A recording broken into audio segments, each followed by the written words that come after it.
اللہ اللہ اللہ اللہ اللہ اللہ اللہ اللہ اللہ۔ آدم علیہ الصلوۃ والسلام کے ساتھ میں جو حالات گزرے تھے جنت کے اندر، ان حالات کو یا بنی آدمہ کہہ کر کے انتقال مقصود تھا، یا بنی آدمہ کہہ کر کے انسان کا لفظ یا ناس کا لفظ استعمال نہیں ہوا ہے، بلکہ بنی آدم کا لفظ استعمال ہوا ہے، کیونکہ بات ایسی ہوتی ہے کیونکہ باپ کا جو بھی مال ہوتا ہے یا باپ کی عزت یا ذلت جو بھی ہوتی ہے یا اس کی سزا، وہ اولاد کو منتقل ہوتی ہے۔ باپ اگر عزت والا ہے تو بیٹا اسی کے اعتبار سے اس کی پوچھ ہوگی، باپ کی جتنی بھی میراث ہوتی ہے وہ بیٹوں کو منتقل ہوتی ہے۔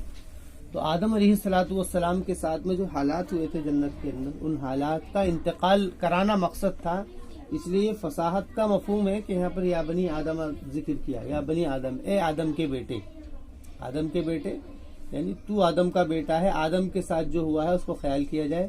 آگے فرمایا قد انزلنا علیکم لباسا یواری سوآتکم وریشا، کہ ہم نے تمہارے اوپر لباس اتارا ہے کہ جو کہ تمہارے سطر کو چھپاتا ہے اور زینت کے طور پر۔ سوآت، سوآ بدن کے وہ حصے جن کا چھپانا ضروری ہے، مطلب سطر، اور وریشا، ریش یعنی اس سے مراد زینت ہے۔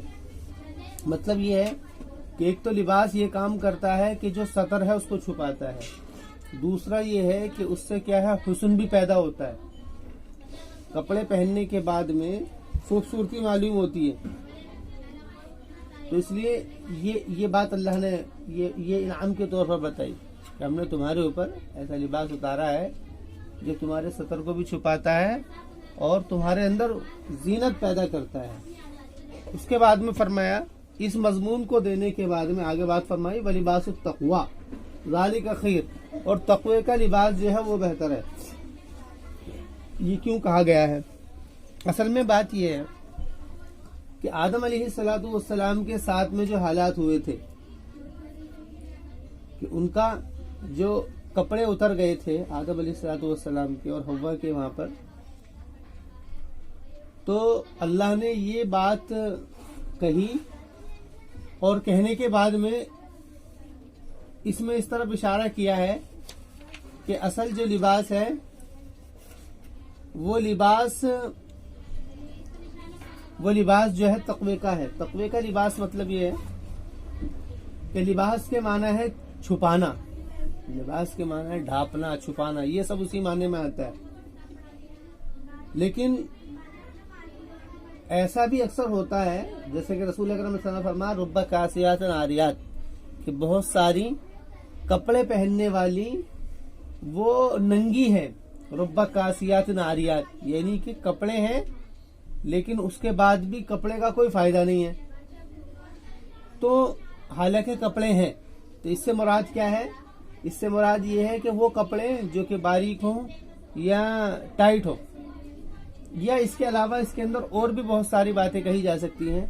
اصل لباس کا جو مفہوم تھا وہ یہ تھا کہ تاکہ سطر کو چھپایا جائے اور زینت کے طور پر وہ کپڑا بنے، کپڑا زینت کے طور پر بنے، کپڑے کا زینت کے طور پر بننا، کیونکہ ہوتا یہ ہے کہ کپڑوں سے انسان کے اندر ایک خوبصورتی معلوم ہوتی ہے۔ اور اس کے بعد میں جو بات کہی گئی ہے وَلِبَاسُ التَّقْوَىٰ، کہ تقوی کا لباس۔ تقوی کا لباس مطلب یہ ہے کہ لباس تقوی کا ہونا چاہیے، یعنی لباس ایسا نہیں ہونا چاہیے کہ جس کی وجہ سے وہ سارے حالات پیدا ہوں، وہ سارے حالات پیدا ہوں کہ جو کہ زنا کا یا پھر فاحشات کا موجب بنے یا ذریعہ بنے، وہ سارے حالات نہیں پیدا ہونے چاہیے، کپڑے ایسے ہونے چاہیے۔ وَلِبَاسُ التَّقْوَىٰ، اور یہ بات کہنے کے بعد میں کہیے کیونکہ شیطان جو ہے، شیطان نے آدم علیہ الصلوۃ والسلام کو اسی لائن سے اغوا کیا تھا، اسی لائن کے سے اغوا کیا ہے شیطان نے، تو اس لیے ان کو کہا گیا ہے کہ تم ان چیز سے بچنا، کیونکہ اگر لباس ہوگا صحیح تقوی والا لباس ہوگا تو وہ ساری چیزیں جو زنا کا موجب بنے یا فاحشات کا موجب بنے وہ نہیں ہوں گی. اس لیے بات آگے کہہ دی ہے وَلِبَاسُ التَّقْوَىٰ ذَٰلِكَ خَيْرٌ، تقوی کا لباس بہتر ہے. تقوی کا لباس کا مطلب یہ ہے کہ وہ لباس جو کہ ان چیزوں سے روکے، زنا یا فاحش سے. ذَٰلِكَ مِنْ آیَاتِ اللَّهِ لَعَلَّهُمْ يَذَّكَّرُونَ. اب اس کے بعد میں اس بات کو ظاہر کیا ہے یا بنی آدم لا یفتننکم الشیطان، اے بنی آدم تم کو شیطان فتنے میں نہ ڈال دے. لا یفتننکم الشیطان لفظ ہے لا یفتننکم الشیطان کما اخرج ابویکم من الجنۃ ینزع عنہما لباسہما، کہ جیسا کہ اس نے تمہارے باپ کو نکال دیا جنت سے کہ ان سے ان کے کپڑے اتروا لیے تاکہ وہ دیکھیں ایک دوسرے کے سطر کو، تو ان ساری باتوں سے یہ بات معلوم ہو رہی ہے کہ آدم علیہ السلام سے کچھ اس طریقے کا عمل سرزد ہو گیا تھا، کوئی ایسی فاحشات کا یا اس کے علاوہ ایسا ہی معاملہ ان سے غلطی سے ہو گیا تھا جس کی وجہ سے اللہ تعالیٰ نے یہ بات موضوع بنا کر کے ذکر کی ہے کہ تمہیں شیطان آزمائش میں نہ. پہلے ذکر کی ہے کہ کپڑے ایسے پہنو کہ جس سے سطر چھپا رہے اور جو کہ زنا اور فاحشات سے بچائے. اس کے بعد میں فرمایا کہ ایسا نہ ہو کہ شیطان تمہیں دھوکے میں ڈال دے، جیسا کہ تمہارے باپ کو اس نے آزمائش میں ڈالا، دھوکے میں ڈالا، جس کا نتیجہ یہ ظاہر ہوا کہ اس نے ان سے کپڑے اتروا لیے تاکہ وہ دکھائے ان دونوں کے سطر کو. انہ یراکم وقبیلہ، پھر آگے فرما رہے کہ بے شک وہ تم کو دیکھتا ہے وقبیلہ، اور اس کے پیچھے اور آگے، یعنی ہر طرف سے شیطان دیکھتا ہے اس طور پر کہ تم اس کو نہیں دیکھ سکتے. یعنی کہ شیطان جو ہے وہ انسان کو ہر طریقے سے دیکھتا ہے، انسان کے بدن کو بھی دیکھتا ہے، اس کے بدن کے اندر جو اعضاء ہیں انہیں بھی دیکھتا ہے، اور اندر تک باڈی میں، خون میں، سب میں وہ سرایت کرتا ہے، وہ سارے کام کرتا ہے. تو اس لیے بات یہ کہی گئی ہے، دیکھنے سے مراد یہ ہے کہ وہ تمہارے اندر وہ خیالات پیدا کرے گا یا دوسرے کو تمہارے سامنے لا کر کے وہ خیالات پیدا کرے گا کہ جس کی بنیاد پر فاحش یا زنا جو ہے وہ عمل میں آ جائے گا. یہی دو طریقے ہیں. پہلا طریقہ تو یہ ہے شیطان کے اغوا کرنے کے، تو حیث لا ترونہم انا جعلنا الشیاطین اولیاء للذین، پھر آگے فرمایا کہ ہم نے شیطان کے لیے ہم نے اس کے وہ دوست ساتھی بنا دیے ہیں جو کہ ایمان نہیں لاتے ہیں. یعنی شیطان کو ہم نے ان کے لیے ساتھی دوست بنا دیا ہے جو ایمان نہیں لاتے ہیں. آگے فرما رہے ہیں بات کہ وَإِذَا فَعَلُوا فَاحِشَةً، کہ جب وہ یہ کام کرتے تھے، فاحش کہتے ہیں اس گندگی کو، اس برائی کو کہ جس کو یعنی کہ طبعاً غلط سمجھا جاتا ہو، طبیعت جس کو گوارا نہ کرتی ہو، اور اس گندگی کو، اس برائی کو دین سمجھ کر کے کیا جا رہا ہو. یہ اس میں فاحشہ اس برائی کو، اس لیے اس کو فاحشہ کہا گیا. فاحش جو ہے سب سے سخت لفظ ہے عربی کا گندگی کو اور کسی چیز کی قباحت کو بیان کرنے کے لیے. ایک بات تو یہ ہے فاحشہ عربی کا لفظ ہے جو کہ گندگی اور قباحت کو بتانے کے لیے سب سے سخت لفظ ہے. جیسے کہ اردو میں لفظ ہے گلیچ ہے بالکل ایک دم. تو اس میں کیا ہوتی ہے، یعنی کہ وہ خیال پیدا کرنا مقصد ہوتے ہیں کہ اس کے اندر کتنی گندگی ہے اور یہ آدمی کتنا برا ہے.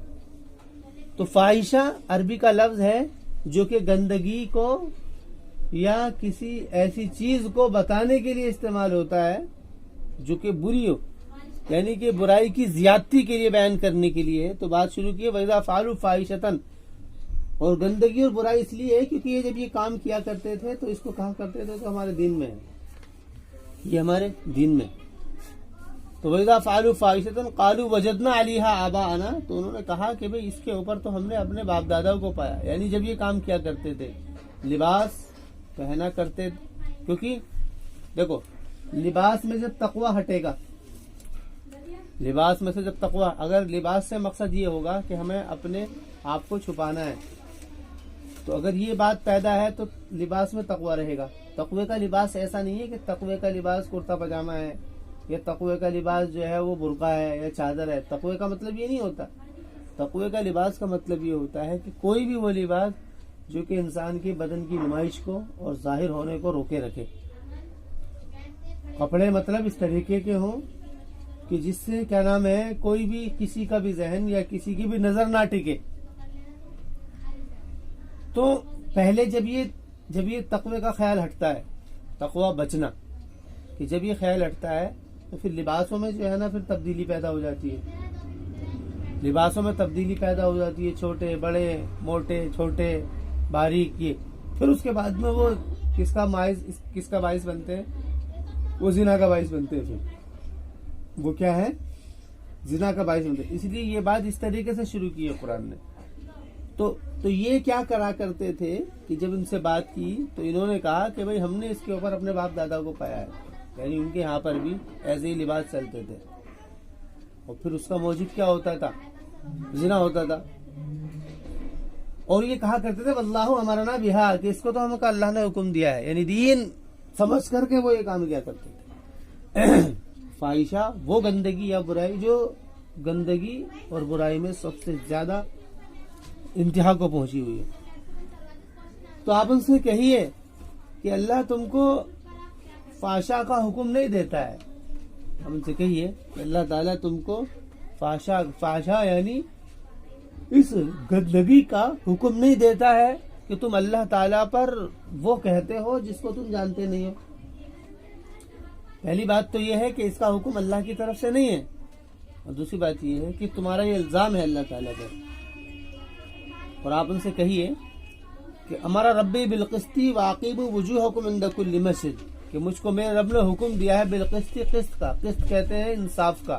انصاف, قسط معنی ہر چیز کو صاحب حق کو حق دینا. یہ ہے قسط کا مطلب, صاحب حق کو حق ادا کرنا.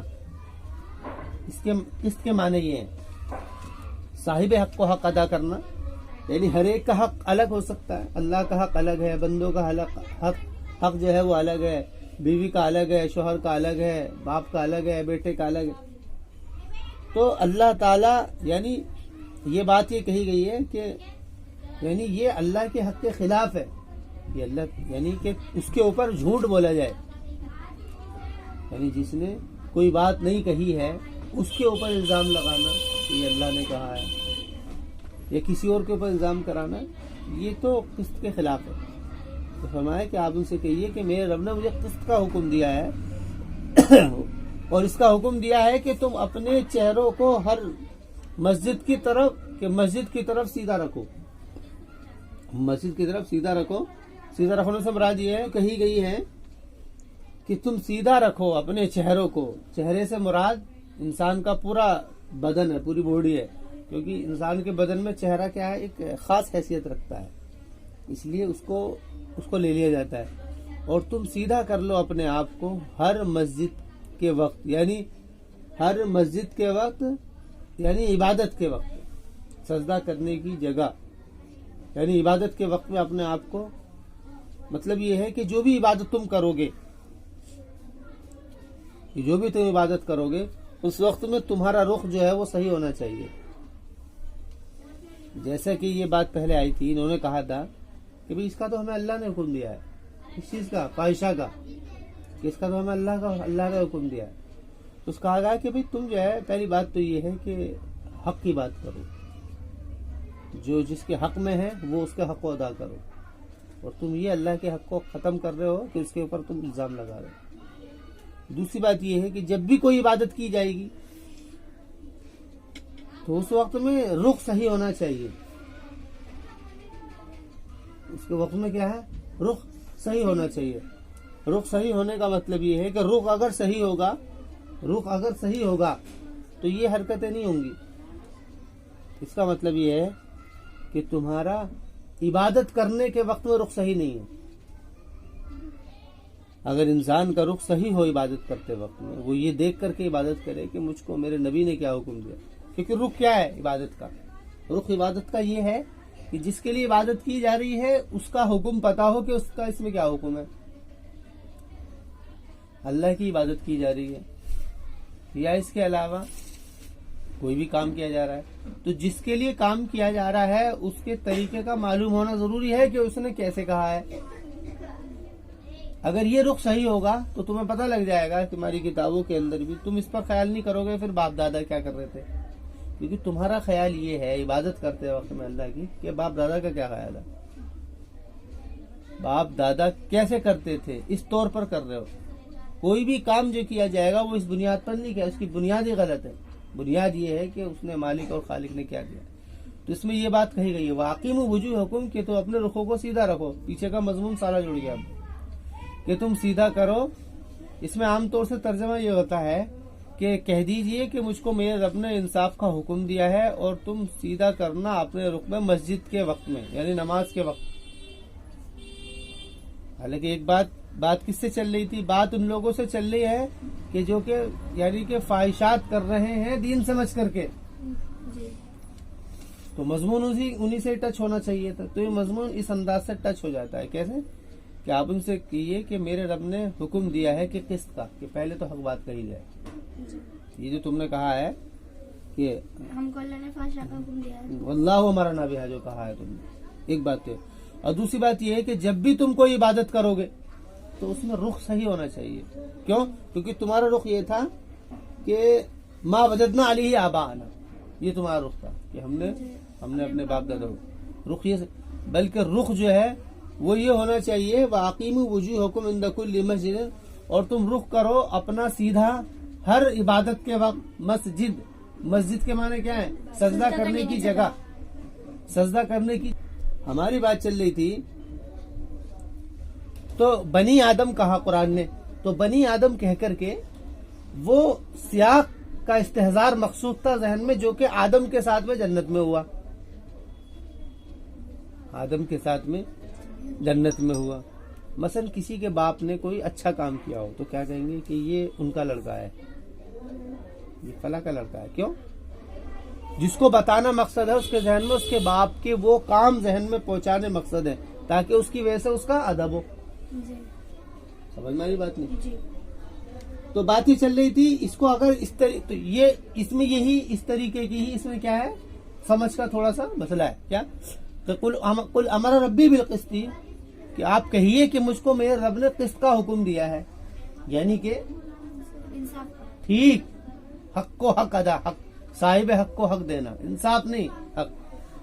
وَأَقِیمُوا وُجُوهَکُمْ عِنْدَ كُلِّ مَسْجِدٍ، اور مجھے اور حکم دیا ہے اس نے کہ سیدھا کر لو تم اپنے آپ کو ہر عبادت کے وقت۔ جب بھی تم کوئی عبادت کرو گے تمہارا رخ صحیح ہونا چاہیے۔ وہ رخ کیا ہے کہ جس کے لیے عبادت کر رہے ہو اس کا کیا حکم ہے۔ یہ پیچھے کا پوری وضاحت ہوگی اس میں، جو یہ ان کے جو اعتراضات تھے کہ بھئی ہم نے رب نے حکم دیا تھا۔ آگے دیکھو فرمایا وَدْعُوهُ مُخْلِصِينَ لَهُ الدِّينَ، اور تم پکارو اس کو اس کے لیے خالص دین کر کے۔ خالص مطلب کہ جب اچھا دو باتیں ہوں گی، اگر رخ صحیح ہے اور دین میں ملاوٹ ہوگی تب بھی گڑبڑ ہو جائے گی۔ رخ بھی صحیح ہونا چاہیے اور دین بھی وہی ہونا چاہیے جو دین اس نے دیا ہے۔ جی خالص کرو اس کے لیے دین کو، یعنی کہ دین جو ہے وہ صرف اسی کے لیے خالص کرنا ہے، اس میں ملاوٹ نہیں کرنی، صاف کر دینا دین کو، خالص کر دینا، صاف کر دینا۔ کما بداکم تعودون، جیسا کہ شروع کیا اس نے تم کو تعودون،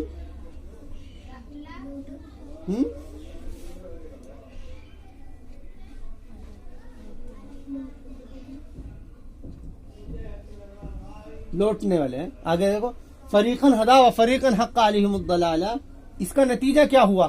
کس کا؟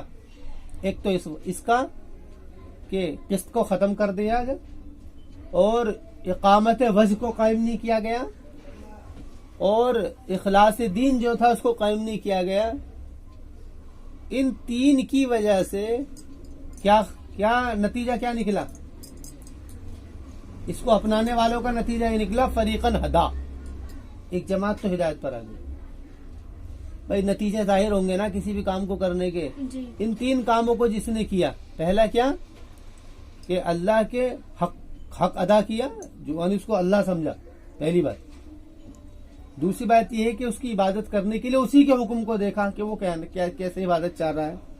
تیسری بات یہ ہے کہ جو عبادت کی گئی ہے اس میں کوئی چیز ملاوٹ نہیں کی گئی ہے, بس جتنا اس نے کہا ایسے کیا گیا. یہ تین کام جب کیے ہیں تو اس کا نتیجہ کرنے والوں کو یہ نکلا کہ ہدا, وہ ہدایت پر آ گیا, فریقاً ہدا. اور جنہوں نے یہ کام نہیں کیا ان کا نتیجہ کیا نکلا؟ حق علیہم الضلالہ, کہ ان کے اوپر گمراہی حق ہو گئی. انہم مولانا اس اتخذوا کا ترجمہ بتانا, کما بداکم تعودون, جیسے کہ تم نے شروع کیا. ودعوہ مخلصین لہ الدین کما بدعکم تعودون, اور تم پکارو اس کو اس کے لیے دین خالص کر کے, کما بدعکم جیسا کہ اس نے تم کو شروع کیا, تعودون تم پلٹ رہے ہو, آدھا میں لوٹنا, یعنی کہ جیسا کہ اس نے تم کو, یعنی کہ جیسے کہ تم کو شروع کیا, یعنی جیسے کہ جو عبادت دی ہے جس طریقے سے تم کو, لیکن تم کیا کر رہے ہو؟ پلٹ رہے ہو اس کو, اس انداز میں نہ کر کر کے دوسرے انداز میں کر رہے ہو. تو دونوں باتیں کہیں. اس کے بعد میں فرمایا نتیجہ یہ ظاہر ہوا کرنے والوں کے لیے ہدا, اور جو لوگ اور جنہوں نے کیا ان کے لیے وفریق الحق علیہم الضلالہ. اس کا پھر وجہ بیان کی ہے, انہم اتخذوا الشیاطین, کہ بے شک وہ لوگ ہیں کہ جنہوں نے شیطان کو دوست بنا لیا اللہ کے علاوہ, ویحسبون انہم مہتدون, اور یہ گمان کرتے ہیں کہ کیا ہم ہدایت پر ہیں. کیوں ایسا کیوں ہوا ہے؟ کیونکہ ان کا خیال کیا تھا؟ واللہ امرنا بہا, کہ اللہ تعالیٰ نے اس کو ہاں ہم کو حکم دیا ہے. تو جب یہ خیال پیدا ہوا تو اس خیال نے یہ بات پیدا کر دی ذہن میں, انہم مہتدون, کہ ہم تو کیا ہیں؟ ہدایت پر ہیں. ویحسبون انہم مہتدون. آگے دیکھو, ابھی مضمون سارا اسی کے اوپر چل رہا ہے, آدم علیہ الصلوۃ والسلام کا وہی معاملہ. پھر اس کے لیے وہی لفظ استعمال کیا, یا بنی آدم. پہلے بھی کیا تھا؟ یا بنی آدم. اس کے بعد میں بھی پھر یا بنی آدم. وہی ایک تو بات یہ کہی, دیکھو جو ایسا معاملہ نہیں ہونا چاہیے. پھر دوسری بات اسی خیال کو پھر حاضر کر دیا ذہن میں کہ جو آدم کے ساتھ میں ہوا ہے, کپڑوں کا اترنا اور وہ سارے معاملے جو ہیں. فرمایا خذوا زینتکم عند کل مسجد, کہ جب بھی تم, دیکھو یہاں پر بھی یہی بات ہے, یہاں پر مسجد مراد نہیں ہے, کہتے ہیں نا کہ تم بھائی اپنے کپڑے پہنو مسجد کے, مسجد مراد نہیں یہاں پہ. یہاں سے مراد عبادت ہے, سجدہ کرنے کی جگہ. یا بنی آدم خذوا زینتکم عند کل مسجد, کہ بنی آدم لے لو تم اپنی زینت کو ہر مسجد کے وقت, یعنی ہر عبادت کے جگہ کے وقت, جہاں پر بھی تم عبادت کرو گے, جس جگہ پر بھی تم عبادت کرو گے, وہ جگہ کوئی بھی ہو سکتی ہے مسجد. وہ مسجد وہ اصطلاحی مسجد بھی ہو سکتی ہے جو ایسے عام طور پر, وہ گھر کی بھی جگہ ہو سکتی ہے, کوئی بھی ہو سکتی ہے. یا تم جو بھی عبادت کرو گے اس وقت میں کپڑے ہونے چاہیے. بات کیا چل رہی تھی؟ بات یہ چل رہی تھی کہ وہ لوگ عبادت کیا, جیسے کہ وہ ننگے ہو کر کے طواف کیا کرتے تھے. مکے والے کیا کرتے تھے؟ ارے یہ پڑھا نہیں کبھی, مکے والے ننگے ہو کر کے طواف کیا کرتے تھے. اور اس کے علاوہ بہت سارے فاحشات وہ کیا کرتے تھے, یعنی انہی سارے سے جو زنا فاحشات سے ریلیٹڈ جو کام ہے وہ سب کیا کرتے تھے. اور اس کو وہ کیا سمجھا کرتے تھے؟ یہ تو بہت اچھا کام ہے. اور وہ ان کاموں کو ان جگہوں پر جو کہ عبادت کی جگہ تھی وہاں پر کرنا اچھا سمجھتے تھے, اس لیے جگہ کا لفظ استعمال کر دیا کہ بنی آدم کہ تم لے لو اپنی زینت کو. بات یہ نہیں ہے, کیونکہ زینت کا مطلب کیا ہے, کیونکہ لباس کس لیے ہے؟ زینت کے لیے. انسان کے کیا ہے, بدن کو, انسان کو جو ہے وہ اچھا محسوس کراتا ہے. یا بنی آدم خذوا زینتکم عند کل مسجد وکلوا واشربوا ولا تسرفوا, کھاؤ اور پیو اور اسراف مت کرو. انہ لا يحب المسرفین, اس لیے کہ اللہ تعالی اسراف کرنے والوں کو پسند نہیں کرتا ہے. یہ بات جو کہی گئی ہے یا بنی آدم خذوا زینتکم عند کل مسجد وکلوا واشربوا ولا تسرفوا, یہ بات جو کہی گئی ہے جی کون سی بات؟ یا بنی آدم خذوا زینتکم عند کل مسجد, یہاں تک تو بات سمجھ میں آ گئی. آگے کا جو لفظ ہے وکلوا واشربوا ولا تسرفوا, کھاؤ اور پیو اور اسراف مت کرو. کھاؤ اور پیو, اسراف کنجوسی کو نہیں کہتے ہیں, اسراف کہتے ہیں فضول خرچی کو. کھاؤ اور پیو اور فضول خرچی مت کرو. اصل میں مسئلہ کیا ہے, یہ اس طرف پیدا کرنا مقصد ہے کہ اگر تمہارے اندر یہ رخ صحیح ہوگا, کون سا؟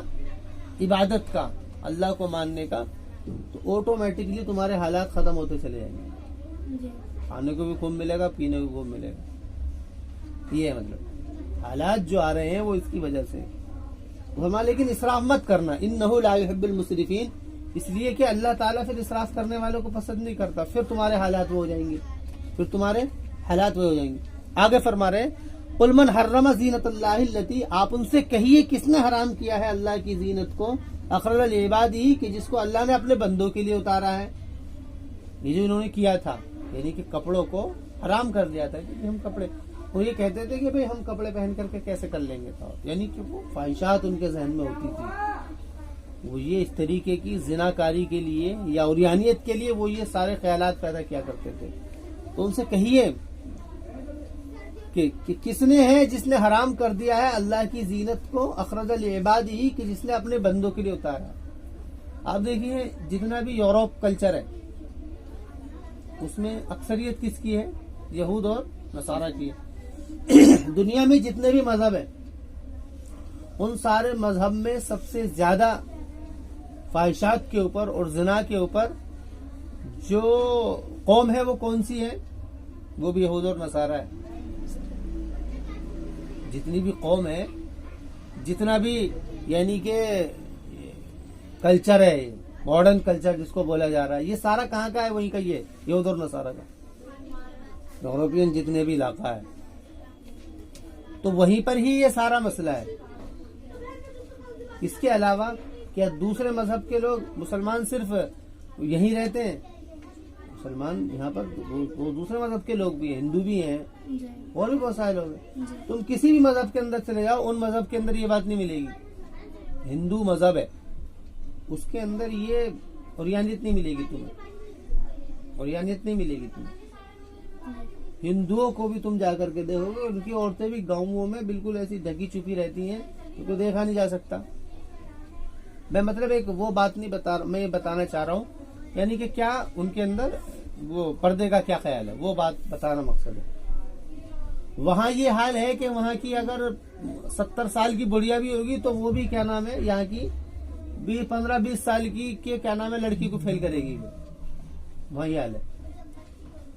اور ادھر جو ہے ہندو ہو یا کوئی بھی ہو، ادھر کا جو کلچر ہے جتنا بھی سارا وہ سارا اس طرف ہے.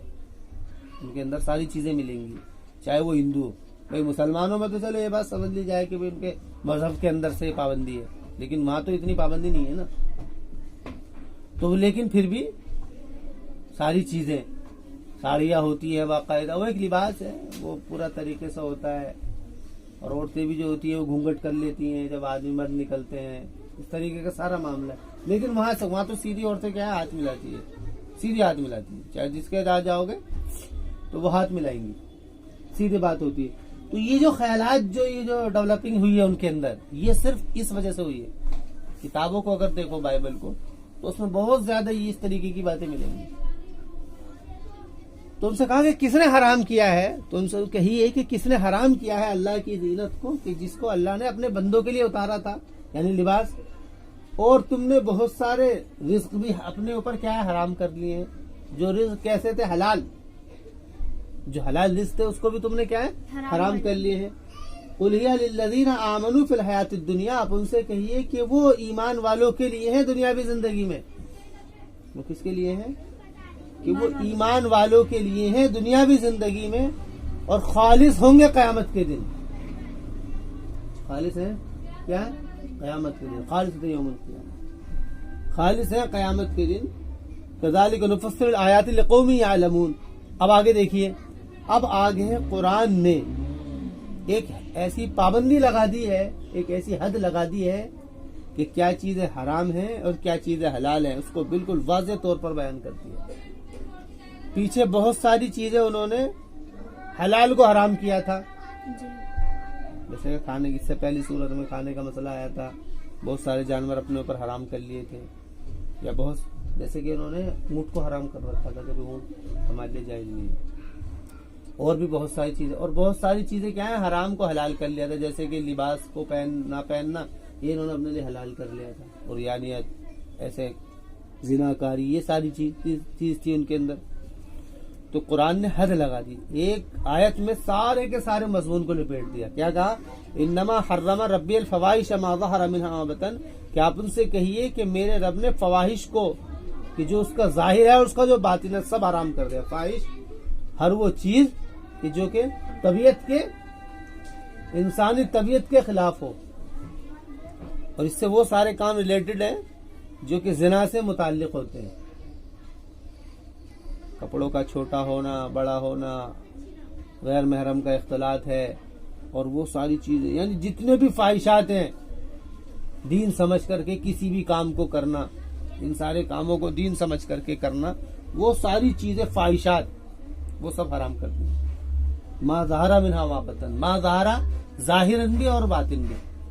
ظاہر کہ ایک آدمی ظاہر میں ایسے کام کر رہا ہے, زنا کر رہا ہے یا عریانیت کر رہا ہے, اور باطن یہ ہے کہ آدمی ظاہر میں تو نہیں کر رہا لیکن اندر اس کے ذہن میں یہ خیالات ہیں کہ کب موقع ملے تو میں اس کام کو کروں, تو وہ سب حرام کر دیا اس میں. اور دوسرا والاسم, اسم کس کو کہتے ہیں؟ حق تلفی کرنا, کسی کا حق مارنا, یہ بھی حرام کر دیا. حق مارنا چاہے وہ حق اللہ کا ہو یا بندے کا ہو, اسم کے معنی وہ ہے حق مارنا. اور بغیہ کہتے ہیں زیادتی کرنا. زیادتی سے مراد یہ ہے کہ کسی کی سزا تو یہ ہے کہ اس کو 5 کوڑے مارے جائیں, اس کو 6 مار دینا, یا کسی نے ایک آدمی کو مارا ہے تو تم قصاص میں 2 مار دیے جائیں, یا کسی نے 1 مارا ہے تو اس کو 2 مار دے, زیادتی, اس کو بھی حرام کیا ہے. اور بغیہ لیکن اس کو بغیر الحق یعنی ناحق, بھائی حق کے طور پر تو زیادتی کی جا سکتی ہے نا, مثلا قصاصاً قتل کیا جا سکتا ہے, یہ بھی زیادتی ایک طور پر, لیکن یہ ناحق نہیں ہے, حق ہے قصاصاً, تو اس لیے اس کو بغیر حق کی اس میں قید لگائیے. اور چوتھی بات کیا کہی گئی ہے؟ وَأَن تُشْرِكُوا بِاللَّهِ مَا لَمْ يُنَزِّلْ بِهِ سُلْطَانًا, اور شرک کرنا, یعنی جس کی اللہ نے دلیل نہیں اتاری, شرک کرنا. اور 5ویں بات یہ کہی ہے وَأَن تَقُولُوا عَلَى اللَّهِ مَا لَا تَعْلَمُونَ, کہ تم اللہ تعالیٰ پر وہ بات کہو جس کو تم نہیں جانتے ہو. مطلب کیا ہے؟ اپنی طرف سے دین بنانا, اپنی طرف سے دین بنانا. جیسے کہ انہوں نے ننگے ہو کر کے طواف کرنے کو دین بنا رکھا تھا, یا فاحشات کے ارتکاب کو دین بنا رکھا تھا, یا بہت ساری حرام چیزوں کو حلال کر رکھا تھا, یا حلال چیزوں کو حرام, اپنی طرف سے ایک دین بنا رکھا تھا کہ بھی اس طریقے سے کیا جائے. یہ 5 چیزیں ہیں جس کو قرآن نے بالکل سرے سے حرام کر دی. یہ یعنی کہ خلاصہ ہے. دیکھیے یہ جتنا مضمون وہاں سے چل رہا تھا آدم علیہ السلام کا, پہلے آدم علیہ السلام کو پورا ماحول کریٹ کیا ذہنوں میں کہ جو جنت میں ان کے ساتھ معاملات ہوئے تھے, کہ یہ معاملات ہوئے تھے اور اس وجہ سے یہ حالات پیدا ہوئے ہیں, اور اس کی وجہ سے وہ لوگ جو ہے نا انہوں نے لباس کو یا وہ جو بھی شکل ہے گیہوں کھا کر کے ہوئی تھی ان کی وہ شکل, یا انہوں نے وہی کھانے سے مراد وہی تھا ان کا آپس کا میل جول, تو اس کی وجہ سے شیطان نے ان کو کیا ہے اس کے اوپر آمادہ کیا. تو اللہ تعالیٰ نے کیا ان کو سزا کے طور پر ان کے کپڑے وغیرہ سب اتر گئے اور بالکل وہ ایک دم سے برہنہ ہو کر کے رہ گئے. تو شیطان بھی یہی کام کرانا چاہتا ہے کہ انسان کو اس گناہ میں لا کر کے وہ اس کو بالکل برہنہ کرنا چاہتا ہے, ننگا کرنا چاہتا ہے, اور اس طریقے کے چاہتا ہے کہ فاحشات جو ہے بالکل زنا کاری بالکل ایک دم عام ہو جائے. یہ اس کا مقصد ہے. تو اس لیے ان ساری باتوں کو پیچھے سے مضمون چلتا آ رہا تھا. اب آخر میں یہ بات کہہ کر کے ساری باتوں کو ایک جگہ جمع کر دیا کہ اللہ نے 5 چیزیں بالکل حرام کی ہیں. فاحشات تو بالکل حرام ہے, کوئی اس کی اجازت ہی نہیں ہے, بالکل اجازت نہیں ہے. فاحشات صرف ایک صورت میں جائز ہے, اور اس کو فاحش نہیں کہہ سکتے. وہ کیا ہے نکاح کی, اس کے لفظ ہی الگ خاص کر لیا قرآن نے, اس کے لیے لفظ ہی الگ بنا دیا. اس کے لفظ کیا ہے؟ زنا, فاحش, اور اس کے لفظ کیا ہے؟ اس کے لفظ نکاح ہے. بھائی لفظ ہی الگ بنا دیا ہے کہ اگر زنا یعنی کہ فاحشات لفظ بالکل الگ ہی کر دیا اس کا, تو یہ بات ہے اس میں کوئی بھی چیزیں بالکل بھی اس کی اجازت نہیں ہے. اور دوسری اس کے اندر اجازت نہیں ہے کہ کسی کا حق مارا جائے, حق تلفی کی جائے, اس کی بالکل بھی اجازت نہیں ہے. تیسری بات یہ ہے کہ زیادتی کسی کے اوپر نہیں کی جائے گی, کوئی طریقے کی زیادتی نہیں ہے, ناحق کوئی زیادتی نہیں ہوگی, حق والی زیادتی کی جا سکتی ہے, مثلا قصاصاً قتل کیا جائے گا کسی کو, اس کے بھی کچھ شرائط ہیں. اور چوتھی چیز یہ ہے کہ شرک, یہ شرک کی بالکل بھی اجازت نہیں ہے. یہ چوتھی چیز ہے, شرک کسی بھی صورت میں نہیں کیا مانا جائے گا. اور 5ویں بات یہ ہے کہ اپنی طرف سے کوئی بھی دین پیش نہیں کیا گیا. وَأَن تَقُولُوا عَلَى اللَّهِ مَا لَا تَعْلَمُونَ.